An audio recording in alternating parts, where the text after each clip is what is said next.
అదే RTV app వార్తల్ని క్షణాల్లో చదివే అవకాశం ఉంటుంది. ఒక న్యూస్ పేపర్, ఒక టెలివిజన్ ఛానల్ మీ చేతుల్లో ఎప్పుడూ ఉంటాయి. ఈ గ్రామంలో మా సొంత పట్టా నెంబరు గల సర్వే నెంబరు 651 మొదటి నందు నాకు 10 గుంటల భూమి కలదు. అట్టి భూమిని మా కులస్తులైన పడకంటి ముత్తెమ్మ, పడకంటి చిన్నగంగు, పడకంటి బాజన్న అనే వ్యక్తుల కుటుంబ సభ్యులు నా భూములకు అతిక్రమించి దౌర్జన్యంగా కబ్జా చేసిర్రు.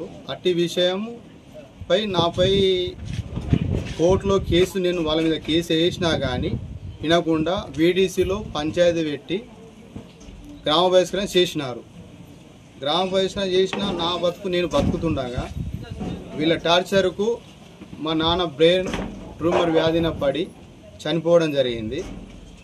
ఆ శవయాత్రను కూడా ఇంటికి వచ్చి దౌర్జన్యంగా అడ్డుకోవడం జరిగింది. మా బంధువులను దూషిస్తున్నారు. ఇప్పుడు వచ్చి ఇది ఎంతవరకు కరెక్టు? వీళ్ళని వీడీసీ వారు ఉసుగొలిపిర్రా, మరి కులం వారు ఉసుగొలిపిర్రా?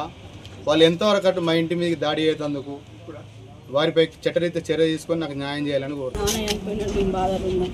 వాళ్ళని ఏమనకుండా మా ఏం చేసుకుంటున్నాం, నాకు సంబంధం లేదని మొన్న చెప్పేసిండు. మీరు కూడా పోయినాం మేము ఆయనకు మాకు సంబంధం లేదని చెప్పేస్తే సరే మేము ఉన్నది ఏదో చేసుకుంటామని మేము చేసుకుంటున్నాం. వాళ్ళు మా ఇంటి మీదకి వచ్చిండ్రు, వచ్చి మా మీద దాడి చేసిండ్రు, మా అల్లుండు కొట్టిండ్రు. నన్ను కూడా నువ్వు ఎందుకు వచ్చినవి, నీకు మత్తు బూతులు అన్నారు. వాళ్ళ మోగోళ్ళు వాళ్ళ ఆడోళ్ళు నా మీద దాడి చేసిండ్రు.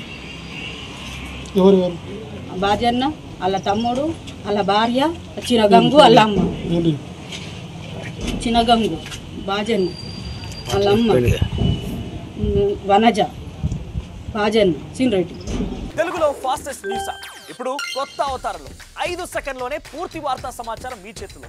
సోషల్ మీడియా ట్రెండ్స్ మీ కళ్ళ ముందుకే live TV and voice search ఆప్షన్స్తో ఇప్పుడే డౌన్లోడ్ చేయండి. యాప్ లింక్ డిస్క్రిప్షన్లో ఉంది.